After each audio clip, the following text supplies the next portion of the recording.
EG Explainer 12 presenting. कहानी की शुरुआत ब्लैक रॉक नाम की एक साइंस लैब से होती है। यहाँ कंपनी अपने नए रोबोटिक सूट की प्रेजेंटेशन दे रही थी। ये सूट एक आम आदमी को बहुत ज्यादा ताकतवर बना सकता था, यहाँ तक कि ये बॉम्ब धमाके भी झेल सकता था। ये प्रेजेंटेशन देने की जिम्मेदारी कंपनी की चीफ इंजीनियर एमी की थी और उसकी इसी प्रेजेंटेशन ने क्लाइंट को बहुत ज्यादा प्रभावित भी किया। पर क्लाइंट को ये डर था कि कहीं इस सूट को पहनने वाले ने अगर उन्हें धोखा दे दिया तो उन्हें बहुत ज्यादा नुकसान हो सकता है। पर एमी ने उन्हें विश्वास दिलाया कि वो लोग अपने दिया सिस्टम की मदद से दुनिया के सबसे बेहतरीन फाइटर्स को काम पर रखेंगे। ये सुनकर उस क्लाइंट की सारी चिंता दूर हो गई और उसने डील को पक्का करने के लिए हेड साइंटिस्ट डॉक्टर ओवन को बधाई दी। क्लाइंट के जाने के बाद डॉक्टर ओवन ने एमी को अकेले ने बताया कि उन्होंने सच में एक दो धारी तलवार बनाई है। अगर यह किसी गलत आदमी के हाथ लग गई तो वो दुनिया को तबाह कर सकता है। पर एमी ने डॉक्टर ओवन को इतनी चिंता न करने को कहा। उधर एक सिक्योरिटी टीम अपने हथियार तैयार करने में लगी थी और आज इस टीम का काम था अपने बॉस एंथनी को बचाना। असल में एंथनी ने एक ऐसी खोज की थी जिसकी मदद से दुनिया में पेट्रोल का इस्तेमाल बहुत कम हो सकता था और इसीलिए बड़े बड़े फेज के व्यापारी एंथनी की जान के पीछे पड़े थे ताकि वो इंटरनेशनल कॉन्फ्रेंस में इस आविष्कार का खुलासा न कर सके। उस सिक्योरिटी टीम का हेड लुआंग नाम का एक आदमी था जो एक एक्स आर्मी ऑफिसर होने के साथ साथ एंथनी का बहुत पुराना दोस्त भी था। इसके बाद वो लोग उस कमरे से बाहर निकले पर उसी समय गार्ड के ईयरपीस में कुछ अजीब सी आवाज आ रही थी और तभी एक गोली सीधा आकर उसके गले पर लगी, जिसके तुरंत बाद वहां ग्रेनेड से एक धमाका भी हुआ। जब लुआन ने ऊपर देखा तो उसकी नजर हिटमैन की एक टीम पर पड़ी जो गार्ड्स पर अंधाधुंध गोलियां चला रहे थे। तभी इस गार्ड में फ्लैश बॉम्ब से धमाका किया जिसका फायदा उठाकर लुआंग एंथनी और बाकी गार्ड्स के साथ वहां से भाग गया। पर फिर सीढ़ियां उतरते वक्त भी उनके ऊपर हमला हुआ जिसमें कई गार्ड्स जख्मी हो गए। लेकिन फिर भी किसी तरह लुआंग एंथनी को लेकर दूसरे फ्लोर पर पहुंच गया जहां काफी सारे लोग मौजूद थे। पर तभी दो हमलावरों ने वेटर का रूप लेकर उन पर हमला कर दिया, जिसके बाद लुआंग ने अपनी जबरदस्त फाइटिंग स्किल्स का इस्तेमाल करके उन्हें पीटना शुरू कर दिया। साथ ही उसने जल्दी से एंथनी को वहां से भागने को कहा, लेकिन बदकिस्मती से एंथनी एक ऐसे कमरे में पहुंच गया जहां पहले से ही कुछ लोग चाकू लेकर उसका इंतजार कर रहे थे। पर ऐन वक्त पर लुआंग भी वहां पहुंच गया और अपनी काबिलियत से उसने सभी दुश्मनों का काम तमाम कर दिया। इसके बाद भी जब वो एंथनी को लेकर वहां से निकला तो दो और हमलावरों ने उन पर गोलियां चला दी। लुआंग ने अपने दिमाग का इस्तेमाल करते हुए उन्हें भी जैसे तैसे हरा दिया।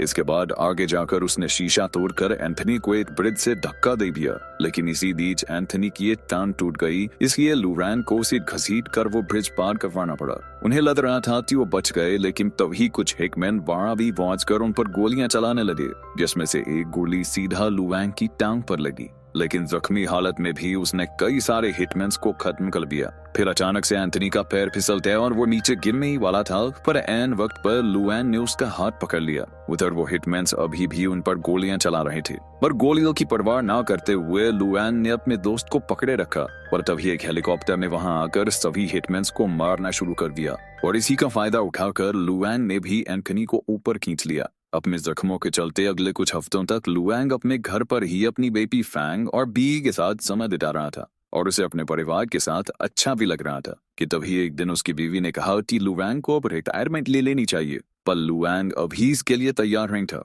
उसी वक्त अचानक घर की घंटी बजी और जैसे ही उसकी बीवी दरवाजा खोलने लगी तो उसका सामना उसी हिटमैन की टीम से हुआ जिसने एंथनी पर हमला किया था। थोड़ी देर बाद लुआंग की बीवी अपने हाथ में एक बॉम्ब लेकर आई जो उसके गले में बना हुआ था। लुआंग अपनी बीवी को बचाना तो चाहता था पर उसके पास समय बहुत ही कम था, इसलिए उसकी बीवी ने खुद को बाथरूम में बंद कर लिया। पर अपनी मां को ऐसी हालत में देखकर फैंग तुरंत ही बाथरूम की ओर भागी। लुआंग भी आगे बढ़ने की कोशिश कर रहा था, पर तभी उस बॉम्ब के धमाके में उसकी बीवी की जान ले दी। एक साल बाद अब लुआंग एक इलेक्ट्रिशियन के तौर पर काम करता था और अब वो अपनी बेटी के एक छोटे से घर में रहता। वहीं फ्रैंक को भी उस बम धमाके में काफी चोट आई थी और अब वो छड़ी का सहारा लेकर चलती थी। एक रात खाना खाते वक्त लुआंग को फैंग के डॉक्टर का फोन आया, जिसने उसे बताया कि असल में फैंग के दिमाग में एक क्लॉट था जिसे हटाने के लिए उन्हें जल्द से जल्द एक ऑपरेशन करना होगा और अगर ऐसा नहीं किया गया तो फैंग की मौत भी हो सकती है। इसके बाद हम एमी को देखते हैं जो एक क्लब में पार्टी कर रही थी और उसी क्लब में लुआन भी अपना काम कर रहा था।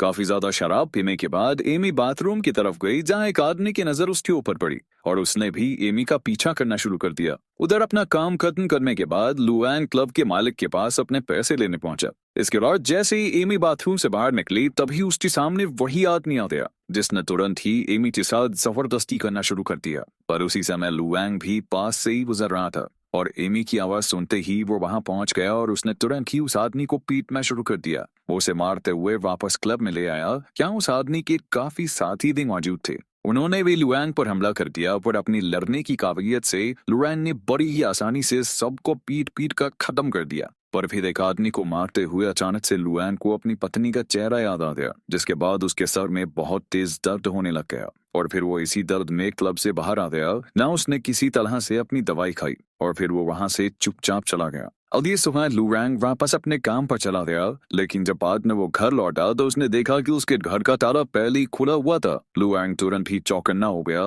पर जैसे ही वो फ्रैंक के कमरे में गया तो उसने देखा कि एमी फ्रैंक को एक कहानी सुना रही थी। जिसके बाद लुआंग ने एमी को थैंक्स भी कहा, क्योंकि पिछले कई दिनों से फ्रैंक बहुत ज्यादा उदास थी और एमी से मिलने के बाद से वो काफी खुश हो गई थी। मगर एमी को ये समझ में आ रहा था कि आखिर लुआंग जैसा इतना काबिल आदमी ऐसी बेकार से जिंदगी क्यों जी रहा है। लुआंग का कहना था कि मुझे इस सब के अलावा और कुछ नहीं आता, पर एमी चाहती थी कि वो उसकी कंपनी के लिए सिक्योरिटी हेड का काम करे, जिसके लिए लुआंग ने साफ इनकार कर दिया। पर फिर भी एमी ने उसे एक बार फिर से सोचने को कहा और साथ ही उसने अपना कार्ड भी वहां छोड़ दिया, ताकि अगर लुआंग का मन बदले तो उसे कॉल कर सके।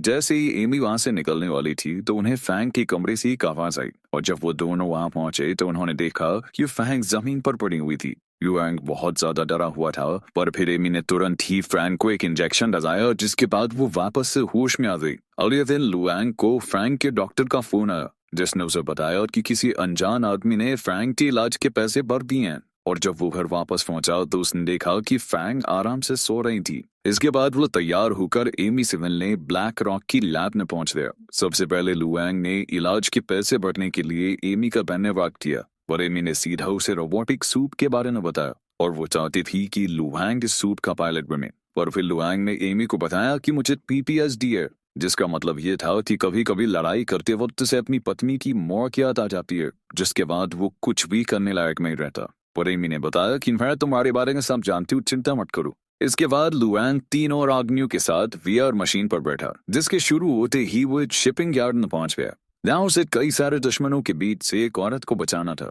लुआंग ने तुरंत ही एक एक करके सभी आदमियों को मारना शुरू कर दिया और सभी से लड़ते हुए वो एक कमरे में पहुंचा जहां काफी सारे आदमी उसका इंतजार कर रहे थे।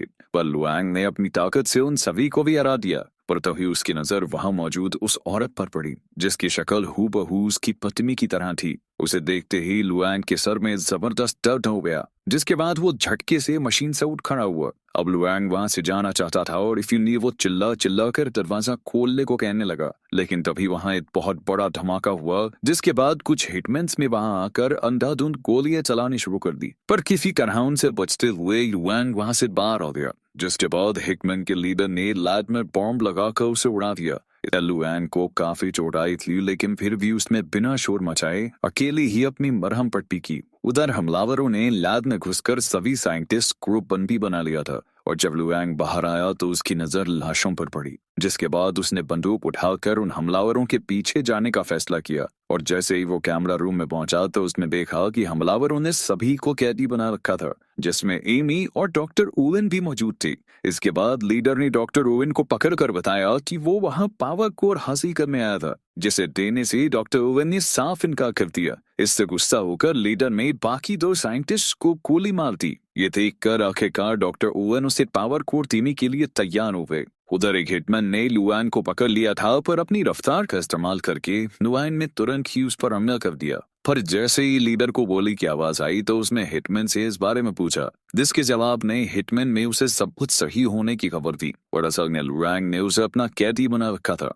उधर इस मौके का फायदा उठाकर डॉक्टर ओवेन ने सेल्फ डिस्ट्रक्ट मोड ऑन कर दिया, जिससे गुस्सा होकर लीडर ने उन्हें भी गोली मार दी। लेकिन अब लीडर को ये नहीं पता था कि आखिर वो उसे बंद कैसे करे, इसलिए उसने सोचा कि सभी को मारकर यहाँ से निकल जाना चाहिए। पर तभी लुआंग ने फायर अलार्म चालू कर दिया, जिसके बाद लीडर ने अपने कुछ आदमियों को इसकी वजह ढूंढने के लिए भेजा। उधर अपने साथियों की जान बचाने के लिए एमी ने सेल्फ डिस्ट्रक्शन रोकने का फैसला किया। इधर लुआंग ने एक हिटमैन को मारकर उसके कपड़े पहन लिए, लेकिन तभी कुछ दूसरे हमलावर उसकी ही ओर बढ़ रहे थे, इसलिए लुआंग ने फायर एक्सटिंग्विशर फेंककर धमाका कर दिया, जिसका फायदा उठाकर उसमें 2 आदमियों को तो मार दिया और वहीं तीसरे आदमी को लगा कि वो उनका ही साथी है। पर लुआंग ने तुरंत ही उसे भी गोली मार दी। उधर एमी सेल्फ डिस्ट्रक्ट मोड को बंद करने में लगी हुई थी कि तभी लीडर को पता चल गया कि कोई उन्हीं जैसे कपड़े पहनकर उसी के आदमियों को मार रहा है। इसलिए लीडर ने लुआंग से अपने रेडियो के जरिए बात करना शुरू कर दिया। उधर लुआंग भी लीडर तक पहुंचने की कोशिश कर रहा था, पर रास्ते में इसका सामना 3 हमलावरों से हुआ। इन 3 में से एक हमलावरों का कैप्टन भी था और उसने लुआंग को देखते ही अपना मास्क उतारने को कहा, और जब लुआंग ने ऐसा नहीं किया तो उसने तुरंत उसके ऊपर बंदूक तान दी। पर लुआंग ने उनके कुछ करने से पहले ही उनके ऊपर हमला कर दिया। उसने 2 हमलावरों को तो बड़ी ही आसानी से हरा दिया, पर उनका कैप्टन ताकतवर फाइटर था जिसे हराने में लुआंग को काफी मेहनत करनी पड़ी, लेकिन आखिरकार जीत उसी की हुई। फिर जैसे ही लीडर ने अपने कैप्टन से बात करने की कोशिश की तो उसे कोई जवाब नहीं मिला, जिसके बाद उसकी चिंता काफी बढ़ गई और उसने एमी से कहा कि जल्द से जल्द इस सेल्फ डिस्ट्रैक्शन को रोको।